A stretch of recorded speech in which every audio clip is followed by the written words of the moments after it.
Hey, what's going on, guys? Room Gaming here, back into the video. Today's episode, we're taking a look at Feral Druid for patch 11.15 for Mythic Plus. If you're going through the video and you find this guide helpful in any sort of way, we do have a Patreon link here at the top in this blue banner. You can just simply click the link. There'll also be a link in the description of the video.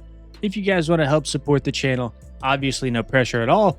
Even something as simple as a like or a comment helps push us up in the algorithm. That being said, let's go ahead and jump into it. We'll start out with the pros and cons. Let's first talk about how they're A tier at the moment. So it looks like Archon actually did update as of yesterday. Looks like in high keys, they're currently actually S tier. If we go back down to 7 to 22 keys, you can see that they're the top of A tier. So they're fringe S to A tier. They're in a really good spot right now. It does kind of stink though that balance is kind of taking the Druid spot at the moment since they're turbo S tier. But Feral Druid is in an extremely good spot. We can kind of come down here and we can sort by DPS. We can see that they are top 6 at the moment. They've yet to complete a 21 key, but I'm sure any day now we'll see 21 here for Feral Druid.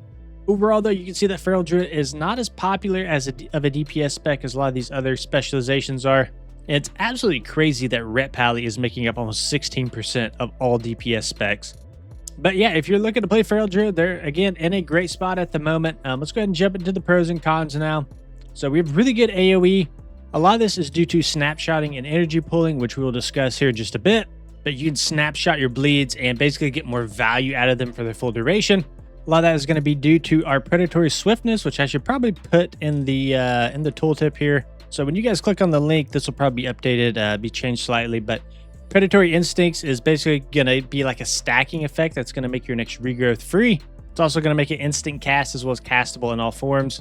Just so you guys know what I'm talking about, it is this talent right here. We also have pretty good defensives. Our Bark Skin plus our Bear Form will soak a ton of damage. Your Bear Form is going to increase your stamina by 25%. So you want to make sure that you're shifting just before a big boss ability goes out to get that increased stamina, and then buff that stamina basically with your Bark Skin. We have the best mobility in the game for a DPS specialization. That's going to be because we're in permanent cat form. We get the permanent move speed increase. And we also bring really good utility, just a Druid thing in general. You've probably heard it in past guides. We're the jack of all trades. We bring Mark of the Wild, and we also bring Rebirth as well, our battle res. One of the cons, it's not really a major con, but I like to put it on there. You're kind of competing for that Druid spot. We talked about earlier how balance is like turbo S tier, even more than Feral. So you are having to kind of compete, especially if you're pushing high keys, you're going to have to compete for that high-end Druid spot. But to be honest, not really a big con. And then typically, just due to the way that our talent tree is laid out, you gotta kind of pick between AoE and single target. So if we scroll down, this will be the talent calculator. You can go ahead and click on that and you'll pull up this talent calculator here, which is what we're looking at. There's also an import string if you want to import these into your own character. Okay, let's start at the top of the tree here. Tiger's Fury on a 30-second cooldown. So this can give us 50 energy, increase the damage of all of our attacks by 50% for their full duration, last 10 seconds. So this will be a key ability in snapshotting our bleeds. I'm not going to talk about that quite yet. We'll get to that in the rotation. But this is going to be one of your core cooldowns. We also have our Blood Talons down here in the bottom left. This is going to be another talent for snapshotting. So these are going to be 2 talents that you need to get really familiar with and how they work. So we already read out Tiger's Fury for the Blood Talons. So while you use 3 different combo point generating abilities within 4 seconds, the damage of your next 3 rips or ferocious bites increase by 25% for their full duration. So ferocious bites going to be more like of a burst damage combo spender, and then rip is going to be more of a damage over time combo spender. You'll be using both. So if we go back up, we have Primal Wrath as well. So Primal Wrath is actually going to apply rip to all enemies within 10 yards. And Primal Wrath is how we're actually going to be applying our rip. If we read it out here, finishing move that deals instant damage and applies rip to all enemies within 10 yards. So this is going to be paired with your Blood Talons down here. It also sometimes be paired with your Tiger's Fury. For now, just know it applies rip and deals a really big dot. We also have our Brutal Slash down here in the bottom right. And this is also going to generate combo points for us. And it is on a charge-based system with an 8-second recharge. And one thing that is just a decision that you'll have to make. But sometimes you'll have to pick Primal Wrath. Sometimes you'll have to pick Brutal Slash in AoE. It really just depends on how long the mobs are going to live. So if mobs are about to die, it might make more sense to use something like Brutal Slash over Primal Wrath. So again, just going to be a decision that you have to make just depending on remaining health. We also have a key cooldown here in the middle called Berserk. So go Berserk for 15 seconds while Berserk You're going to generate 1 combo point every 1.5 seconds. Combo point generating abilities generate 1 additional combo points. Finishing moves restore up to 3 combo points generated over the cap. So basically, you're going to be generating combo points like crazy when you press this. And this is also going to give you a 15% increase to all of your damage. Another major cooldown that we're going to be running is Convoke the Spirits on a 2-minute cooldown. This will prioritize your cat form abilities when you're in cat form. So you're going to be getting more bleeds out instead of just like random off healing essentially. This will also be a spell that we want to be using during our Tiger Fury window. And then another spell that you'd like to pair with your Tiger Fury is going to be your Adaptive Swarm as well on a 25-second cooldown. This is going to increase the effectiveness of our periodic effects on the target by 25%. And this will alternate between different targets. So you can kind of spread out that periodic effect buff. Now, one thing that's really OP about Adaptive Swarm is this can actually split even more. So each time Adaptive Swarm jumps to a new target, it has a 60% chance to split, essentially meaning that Adaptive Swarm can affect more than just 3 targets. So typically these spells, even Berserk, you'll be kind of syncing them all up. We'll get to that a little bit more once we get to the rotation priority. But typically what it'll look like is an Adaptive Swarm into a Tiger's Fury, into a Berserk, and then into a Convoke the Spirits. We also have a proc that we're kind of playing around, the Apex Predator's Carving. Rips damage has a 6% chance to make your next Ferocious Bite free and deal the maximum damage. So that's a proc that you want to be paying attention to. We also have Sudden Ambush here. This will be another proc that you're playing around. So finishing moves have a 6% chance per combo point spent to make your next Rake or Shred deal damage as though you were stealth. We can also activate this through something like Shadow Meld. So you can Shadow Meld into a Rake to get that beefed up Rake damage. And yeah, I think that's everything I'm going to talk about in the Feral tree, at least for now.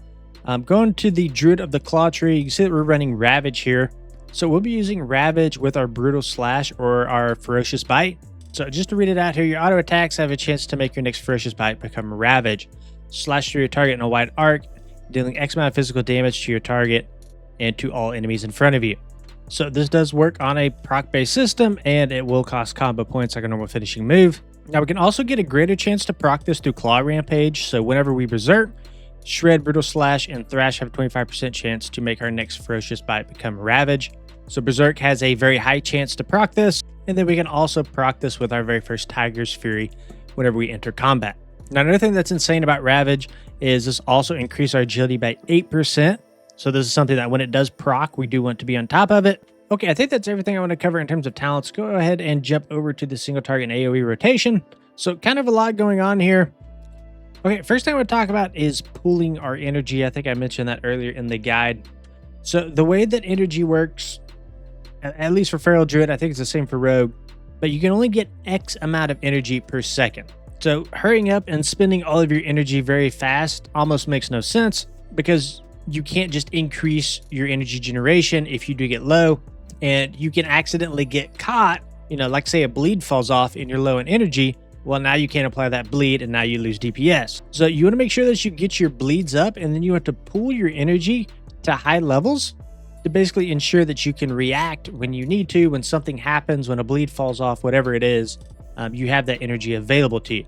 Now, another thing I want to talk about is the pandemic window, and I don't think I have this in the guide, but basically you can wait until a dot gets within its pandemic window, which is 30% of its remaining duration, and refresh it, and you will retain its 30% remaining duration as well as the full duration of the new dot. So let's just say, for example, a bleed lasts for 15 seconds. It gets down to 3 seconds. You refresh that bleed. It's now 18 seconds. Now, what's important about this is the snapshotting effect. So we're talking about earlier with Tiger's Fury, how it can buff your attacks by 15% for their full duration. So if you have a dot that lasts for 15 seconds, we can refresh it at 4.5 seconds, right? Which is its 30% remaining duration, and then get that buff for 19.5 seconds. Now we have a 19.5 second dot that we can then snapshot with both our Blood Talons as well as our Tiger's Fury. So the idea is to get the maximum extension on our dots and then snapshot with, again, Blood Talons and Tiger's Fury to get the maximum value of that increased duration dot. So it's very important, right, to not let your bleeds fall off. Okay, let's go ahead and talk about the opener, and this is probably something I'm going to add to all of my future guides, is this opener sequence. It's very important for Feral. More important for Feral than other DPS specs, because it's very important that you apply your bleeds in the correct order, because you have to proc certain things based off those bleeds. So let's talk about this. So we talked about earlier about how Rake will do increased damage from Prowl. So you want to open in Stealth and immediately Rake.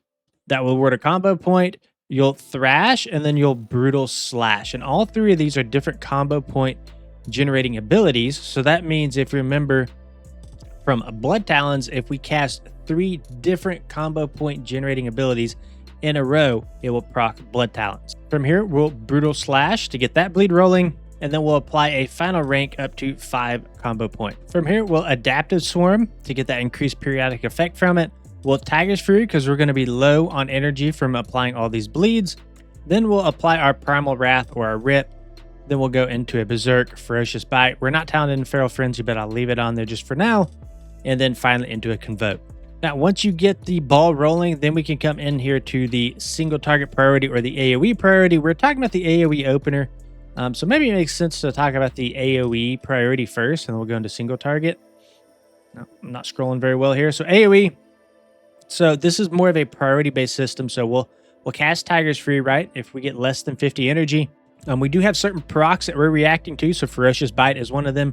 If Apex Predator does proc, we'll funnel that into a Ferocious Bite. We want to make sure that we're keeping Adaptive Swarm up on at least one target, right? Because if it's at least on one target with multiple charges, it can split and spread to others to increase our bleeds. From here, we want to align our Berserk with our Tiger's Fury if we can get those two to sync up, and then we'll pair that with a Convoke the Spirits. So these three that we want to line up and kind of send them together. From here, we can use our Brutal Slash if we have Berserk active, because that will proc our Ravage, or at least has a very high chance to proc our Ravage. I went ahead and took out step 6. It looked like it was just a typo with step 4 here with Berserk, Tiger's Fury, and Convoke. So step 6, went to Primal Wrath if our Rip is missing on any targets. So we're kind of building with Brutal Slash, and then we're spending with Primal Wrath. Your next priority is going to be to track your Blood Talons. Again, you want to make sure that you always are at 3 stacks of Blood Talons, because there could be a scenario, right, where you need to rip into 2 Ferocious Bites, right? So you get 2 procs of Apex Predator's Craving. So you want to make sure that you have Blood Talon stacks to be able to fuel something like that. If all of your bleeds are applied, we'll go ahead and put our combo points into Ferocious Bite. Your next priority is to make sure that you're not over capping on your Brutal Slash charges. Again, this has 3 charges. If you do hit 3 charges, go ahead and Brutal Slash. You want to always have this recharging. From here, we can beef up our next Rake with both Tiger's Fury and Shadow Meld if you don't have a Stealth Rake up. Next priority is going to be pretty much the same thing, just without Tiger's Fury. You can react to a sudden ambush proc, or you can also use Shadow Meld without Tiger's Fury as a lower priority into your Rake. Right, so if for whatever reason your Shadow Meld doesn't line up with the Tiger's Fury, you still use it outside of it. And then from here, we're just maintaining our Thrash Bleed, and then we're going to Rake on any targets if we do not have any Brutal Slash charges left. So we can use Rake as our combo point builder. Now that's an AoE. Let's take a quick look at single target. So for single target, steps 1 through 7 are the same, so I'm not going to cover that again. Steps 8 is kind of where things change a little. So let's say that we build up to 3 combo points, and we have a Rip that's on the target without the Tiger's Fury snapshot on it. Well, we want to get Tiger's Fury off cooldown or back on cooldown as quickly as possible. So we will go ahead and send only a 3-point Rip into the target, so we can snapshot Tiger's Fury with it to get this cooldown ticking again. We don't want to wait the additional seconds to build this to 5 combo points if that does come up. Steps 9 and 10 are pretty much the same, right? You're going to Ferocious Bite at 5 combo points to 50 energy. Obviously, if it's a Ravage proc, that would take priority over just a normal Ferocious Bite. It's not like you have the choice anyways, because your Ferocious Bite turns into the Ravage. Same thing, steps 11 and 12 that we talked about in the AoE. We want to funnel Tiger's Fury into a Rake with Shadow Meld when we can. If not, if we don't have Tiger's Fury up, we can Rake into a sudden ambush, or as well just a basic Shadow Meld without the Tiger's Fury. And then everything else here below is just kind of maintaining. We want to maintain the Rake, maintain our Thrash, and we want to make sure that we are not capping on Brutal Slash charges. And then our combo point generator, which is different from AoE, will be Shred instead of Rake. Okay, hopefully I explained that decently well. So long story short, right, get your bleeds up. Don't overcap on Brutal Slash charges. You have to send your Adaptive Swarm with your Tiger's Fury and your Berserk. Once your bleeds are up, you are spending with Ferocious Bite or Ravage. react to your procs, and then make sure that you are continuing to snapshot your bleeds with Blood Talons and Tiger's Fury. So you need to make sure, again, that you are casting different combo point generators to get those Blood Talon stacks. So again, it's very, very important that you're spending those Blood Talon stacks efficiently on Ferocious Bite and Rips. Okay, I've talked for a really long time. Let's go ahead and go into consumables. We'll kind of wrap up the video here. So Alchemical Chaos, very standard stuff here. Alchemical Chaos, Tempered Potion, Agari Healing Potion, Agari Mana Oil for that critical strike and haste on our weapon, Crystallized Augment Rune if you can afford it, Feast of the Midnight Masquerade. It's going to give us some primary stat, which is different from Everything Stew, which will only give you a secondary stat. Culminating Blasphemite, very standard, and then Masterful Ruby for the crit and mastery. On the enchants, we're going, again, very standard, Greater Rune of the Void Ritual. On the cloak and on the bracers, we're going avoidance on both. We're going stamina on the boots. We're going agility on, well, Stormbound armor kit on our legs. Main stat on our chest here. And then enchant weapon is going to be Authority of the Depths. And then on the rings, we're running double critical strike. For the embellishments, we're going Dark Moon Sigil Ascension with Dawn Thread Lining. Let's go ahead and talk about the tier set real quick. So one thing to note is that the tier set does not change our rotation in any sort of way. It does have a stacking effect, but since we do have a limited amount of energy, we can't always play around it. However, this is kind of where pulling your energy kind of comes into play. The more you can pull your energy, the longer that you can wait to refresh some of those dots, like your Rip, for example, the more stacks you're going to be able to consume to make them hit harder. So again, we get a stacking effect that can impact Ferocious Bite, Rip, our Primal Wrath. And then in the 4 set, this basically forces us to run Apex Predator. And when this does proc, this is going to increase the damage of our periodic effects by 16% for 6 seconds. And it also just does a ton of single target burst damage at 800% attack power. General tips, not going to talk about this. We've talked about this already, but you can read through those if you would like. There's not too much information there, to be honest. Stat priority, so our mastery is going to be Razor Claws, so increase the damage done of your bleed abilities by 25%. So just by reading that, you probably can already tell that mastery is going to be our main secondary stat.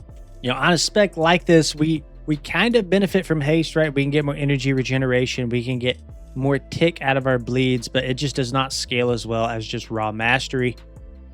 Critical strike is pretty good as well. We can funnel that into like big ferocious bites, for example. So in terms of overall throughput, critical strike's not too bad.